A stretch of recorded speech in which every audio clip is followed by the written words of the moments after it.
ಎಲ್ಲರಿಗೂ ನಮಸ್ಕಾರ. Welcome back to my channel. ನಾನು ಲಲಿತಾ. ಇವತ್ತಿನ ವಿಡಿಯೋದಲ್ಲಿ ನಾನು ಸ್ಪೈಸಿಯಾಗಿ ಸಿಂಪಲ್ಲಾಗಿ ಟೊಮೊಟೊ ರೈಸನ್ನು ಹೇಗೆ ಮಾಡೋದು ಅಂತೇಳ್ಬಿಟ್ಟು ತಿಳಿಸ್ಕೊಡ್ತಾ ಇದ್ದೇನೆ. ಮೊಸರು ಬಜ್ಜಿ ಹಾಗೂ ಚಟ್ನಿಯೊಂದಿಗೆ ಅದ್ಭುತವಾದಂತಹ ಒಂದು ಕಾಂಬಿನೇಷನ್ ಇದು. ಮಾಡುವ ವಿಧಾನ: ಮೊದಲಿಗೆ ಮಿಕ್ಸಿಯಲ್ಲಿ ರುಬ್ಕೊಳ್ಳಿಕ್ಕೆ ಬೇಕಾದಂತಹ ಪದಾರ್ಥಗಳಿವು. ನೋಡಿ, ಇಲ್ಲಿ ನಾನು ಇವಿಷ್ಟು ಪದಾರ್ಥಗಳನ್ನು ರುಬ್ಬಲಿಕ್ಕೆ ತೊಗೊಂಡಿರೋದು: 4 ಟೊಮೊಟೊ ಹಣ್ಣು, ಬೆಳ್ಳುಳ್ಳಿ, ಶುಂಠಿ ಹಾಗೂ ಬ್ಯಾಡಗಿ ಮೆಣಸಿನಕಾಯಿ. ಇವಿಷ್ಟನ್ನು ನಾವು ಮಿಕ್ಸಿಯಲ್ಲಿ ನೈಸಾಗಿ ರುಬ್ಕೋಬೇಕಾಗುತ್ತೆ. ಈಗ ಒಂದು ಮಿಕ್ಸಿ ಜಾರ್ಗೆ ನಾನು ಈ ಎಲ್ಲ ಪದಾರ್ಥಗಳನ್ನು ಹಾಕೋತಾ ಇದ್ದೀನಿ. ಟೊಮೊಟೊ ಹಣ್ಣನ್ನು ಹೆಚ್ಚಿಟ್ಕೊಂಡಿದ್ದೀನಿ, ಅದನ್ನು ಮಿಕ್ಸಿ ಜಾರ್ಗೆ ಈ ರೀತಿ ಹಾಕ್ತಾಯಿದ್ದೀನಿ. ಹಾಗೆ ಉಳಿದಂತಹ ಪದಾರ್ಥಗಳಾದಂತಹ ಬೆಳ್ಳುಳ್ಳಿ ನಾನು ಒಂದು 7-8 ಎಸಳುಗಳನ್ನು ತೊಗೊಂಡಿದ್ದೆ. ಶುಂಠಿ ನಾನು 1.5 ಇಂದ 2 ಇಂಚು ತೊಗೊಂಡಿದ್ದೀನಿ ಮತ್ತು 2 ಬ್ಯಾಡಗಿ ಮೆಣಸಿನ್ಕಾಯಿನ ಈ ಥರ ಮುರಿದು ಹಾಕ್ಕೊತಾ ಇದ್ದೀನಿ. ಇದನ್ನು ನಾವು ಗ್ರೈಂಡ್ ಮಾಡೋಣ.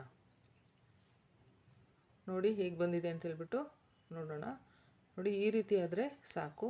ತೀರಾ ನೈಸ್ ಪೇಸ್ಟ್ ಏನು ಬೇಕಾಗಿಲ್ಲ. ಇದು ಈ ರೀತಿ ಮೀಡಿಯಮ್ಮಾಗಿ ರುಬ್ಕೊಂಡ್ರೆ ಸಾಕಾಗುತ್ತೆ. ಈಗ ಇದನ್ನು ಒಂದು ಪಕ್ಕಕ್ಕೆ ಇಡೋಣ. ಈಗ ಮುಂದಿನ ವಿಧಾನ: ನಾವು ಒಗ್ಗರಣೆಗೆ ತಯಾರಿ ಮಾಡ್ಕೋಬೇಕಾಗುತ್ತೆ.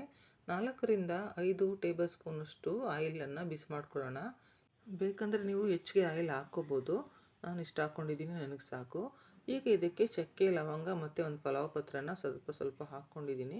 ಇದನ್ನು ಹಾಗೆ ಬಿಸಿ ಮಾಡ್ಕೊಳ್ತಾ ಈಗ ಇದಕ್ಕೆ ಹೆಚ್ಚಿಟ್ಟುಕೊಂಡಿರ್ತಕ್ಕಂಥ ಈರುಳ್ಳಿಯನ್ನು ನಾನು ಸೇರಿಸ್ತಾ ಇದ್ದೇನೆ. ನಾನಿಲ್ಲಿ 2 ಗಡ್ಡೆ ಈರುಳ್ಳಿಯನ್ನು ತೊಗೊಂಡಿದ್ದೆ, ಅದನ್ನು ಸಣ್ಣದಾಗಿ ಹೆಚ್ಚಿಟ್ಕೊಂಡಿದ್ದೆ.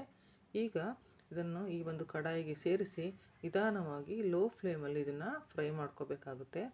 ಹೀಗೆ ಫ್ರೈ ಮಾಡ್ಕೊಳ್ತಾ ಇದಕ್ಕೆ ಒಂದು ಲಿಡ್ಡನ್ನು ಕ್ಲೋಸ್ ಮಾಡೋಣ. ಇದರಲ್ಲಿ ಒಂದು 30 ಸೆಕೆಂಡುಗಳ ಕಾಲ ಬೆಂದರೆ ಸಾಕು. ನೋಡೋಣ ಹೇಗಾಗಿದೆ. ನೋಡಿ, ಫ್ರೈ ಆಗಿದೆ ಚೆನ್ನಾಗಿ. ಈಗ ಇದನ್ನು ಹಾಗೆ ಕೈ ಆಡಿಸ್ತಾ ಇದಕ್ಕೆ ನಾವು ಈಗಾಗಲೇ ರುಬ್ಬಿಟ್ಟುಕೊಂಡಿರ್ತಕ್ಕಂತಹ ಟೊಮೊಟೊ ಹಣ್ಣು, ಬೆಳ್ಳುಳ್ಳಿ, ಶುಂಠಿ ಹಾಗೂ ಬ್ಯಾಡಗಿ ಮೆಣಸಿನ್ಕಾಯಿಂದು ಪೇಸ್ಟು ಅದನ್ನು ಹಾಕ್ಕೊಳ್ಳೋಣ. ಇವಾಗ ಈ ಪೇಸ್ಟನ್ನು ಇದಕ್ಕೆ ಈ ಸಮಯದಲ್ಲಿ ಹಾಕ್ಕೊಂಡು ಆ ಒಂದು ಉಳಿದಿರ್ತಕ್ಕಂಥ ಪೇಸ್ಟನ್ನು ಮಿಕ್ಸಿ ಜಾರ್ನಲ್ಲಿರ್ತಕ್ಕಂಥದ್ದು ಸ್ವಲ್ಪ ನೀರು ಹಾಕ್ಬಿಟ್ಟು ಅದನ್ನು ಇದಕ್ಕೆ ಮತ್ತೆ ಸೇರಿಸೋಣ. ಈಗ ನಿಧಾನವಾಗಿ ಇದನ್ನು ಹಾಗೆ ಕೈ ಆಡಿಸ್ತಾ ಹೋಗಬೇಕು. 2 ನಿಮಿಷಗಳ ಕಾಲ ಇದನ್ನು ಹಾಗೆ ಮಿಕ್ಸ್ ಮಾಡ್ತಾ ಹೋಗೋಣ. ಇದಾದ ನಂತರ ನಾವು ಇದಕ್ಕೆ ಇವಾಗ ಮಸಾಲ ಪದಾರ್ಥಗಳನ್ನು ಹಾಕಬೇಕಾಗುತ್ತೆ. ಮೊದಲಿಗೆ ನಾನು ಸಾಂಬಾರು ಪೌಡ್ರನ್ನು ಹಾಕ್ತಾಯಿದ್ದೇನೆ. ಇದು ಮನೆಯಲ್ಲೇ ತಯಾರಿಸಿಕೊಂಡಂಥ ಸಾಂಬಾರು ಪೌಡ್ರು 1 ಸ್ಪೂನನ್ನು ಹಾಕ್ಕೊಂಡಿದ್ದೀನಿ. ಆಮೇಲೆ ರೆಡ್ ಚಿಲ್ಲಿ ಪೌಡ್ರನ್ನ 1 ಸ್ಪೂನ್ ಹಾಕ್ಕೊಂಡಿದ್ದೀನಿ.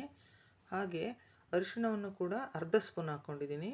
ಹಾಗೂ ಗರಂ ಮಸಾಲ ಕೂಡ ಸೇರಿಸ್ತಾ ಇದ್ದೀನಿ, ಅದು ಕೂಡ ಅರ್ಧ ಟೀ ಸ್ಪೂನೇ. ಇದೆಲ್ಲವನ್ನು ಚೆನ್ನಾಗಿ ಮಿಕ್ಸ್ ಮಾಡೋಣ.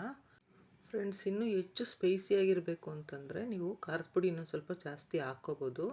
1.5 ಸ್ಪೂನ್ ಹಾಕ್ಕೋಬೋದು. ನಾನು 1 ಸ್ಪೂನ್ ನನಗೆ ಸಾಕಾಗುತ್ತೆ. ಮತ್ತು ನಾವು ಈಗಾಗಲೇ ರುಬ್ಲಿಕ್ಕೆ ಬ್ಯಾಡಗಿ ಮೆಣಸಿನ್ಕಾಯಿ ಹಾಕ್ಕೊಂಡಿದ್ದೀವಲ್ಲ, ಅದು ಒಳ್ಳೆ ಕಲರ್ ಕೊಡುತ್ತೆ ಮತ್ತು ಟೇಸ್ಟ್ ಕೊಡುತ್ತೆ. ಈಗ ಇದನ್ನು ಮೀಡಿಯಮ್ ಫ್ಲೇಮ್ ಇಟ್ಟು ನಾವು ಈ ರೀತಿ ಕುದಿಸೋಣ. ಈಗ ಇದಕ್ಕೆ ನಾವು ರುಚಿಗೆ ತಕ್ಕಷ್ಟು ಉಪ್ಪನ್ನು ಸೇರಿಸ್ಕೊಳ್ಳೋಣ. ಈ ಸಮಯದಲ್ಲಿ ನಾನು ಉಪ್ಪನ್ನು ಸೇರಿಸ್ತಾ ಇದ್ದೇನೆ.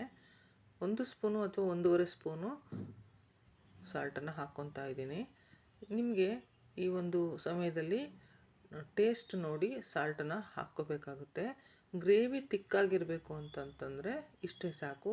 ಅಥವಾ ಇನ್ನೂ ತೆಳುವಾಗಿರಬೇಕು ಅಂದರೆ ಈ ಸಮಯದಲ್ಲಿ ನೀವು ನೀರನ್ನು ಸೇರಿಸ್ಬೇಕಾಗುತ್ತೆ. ಬಟ್ ನೀರನ್ನು ಸೇರಿಸೋ ಅಗತ್ಯ ಇಲ್ಲ, ಕನ್ಸಿಸ್ಟೆನ್ಸಿ ಕರೆಕ್ಟಾಗಿದೆ. ಈಗ ಇದಕ್ಕೆ ಲೋ ಫ್ಲೇಮ್ ಇಟ್ಟು ಒಂದು ಲಿಡ್ಡನ್ನು ಕ್ಲೋಸ್ ಮಾಡೋಣ. ಈಗ ಇದು ಒಂದು 30 ಸೆಕೆಂಡು ಬೆಂದ ಮೇಲೆ ಓಪನ್ ಮಾಡಿ ನೋಡೋಣ. ಚೆನ್ನಾಗಾಗಿದೆ, ಚೆನ್ನಾಗಿ ಕುದಿ ಬಂದಿದೆ ಹಾಗೂ ಚೆನ್ನಾಗಿ ಬೆಂದಿದೆ ಕೂಡ. ಕೊನೆಯದಾಗಿ ಇದಕ್ಕೆ ಕೊತ್ತಂಬರಿ ಸೊಪ್ಪನ್ನು ಸೇರಿಸ್ತಾ ಇದ್ದೀನಿ. ಕೊರಿಯಾಂಡರ್ ಲೀವ್ಸ್ ಸೇರಿಸಿದ ನಂತರ ಚೆನ್ನಾಗಿ ಮಿಕ್ಸ್ ಮಾಡೋಣ. ಫ್ರೆಂಡ್ಸ್, ಈ ಒಂದು ಸ್ಪೈಸಿಯಾದಂತಹ ಒಂದು ಸಿಂಪಲ್ ಆಗಿರ್ತಕ್ಕಂತಹ ಟೊಮೊಟೊ ರೈಸ್ನ ಯಾರು ಬೇಕಾದರೂ ಈಸಿಯಾಗಿ ಮಾಡ್ಕೋಬೋದು. ತುಂಬಾ ಸುಲಭವಾದಂತಹ ರೆಸಿಪಿ ಇದು.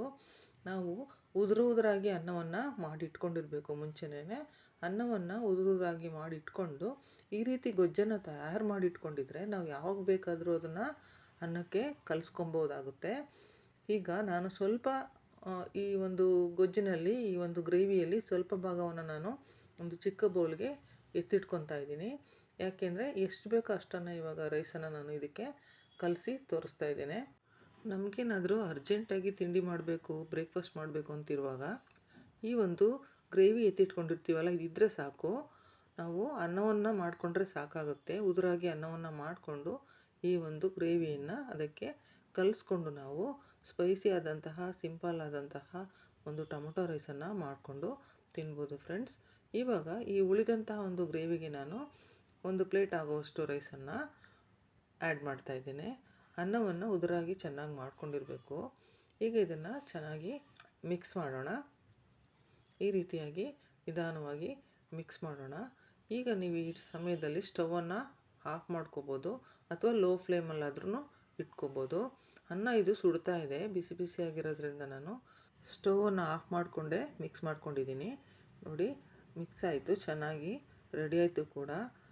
ಈಗ ಈ ಒಂದು ಸ್ಪೈಸಿ ಆದಂತಹ ಟೊಮೊಟೊ ರೈಸ್ಗೆ ಕೊನೆಯದಾಗಿ ಸ್ವಲ್ಪ ಕೊತ್ತಂಬರಿ ಸೊಪ್ಪನ್ನು ಸೇರಿಸ್ತಾ ಇದ್ದೇನೆ. ಇದು ಈಗ ತಿನ್ನಲಿಕ್ಕೆ ರೆಡಿಯಾಗಿದೆ ಫ್ರೆಂಡ್ಸ್. ಮಕ್ಕಳು ಕೂಡ ಇಷ್ಟಪಡ್ತಾರೆ.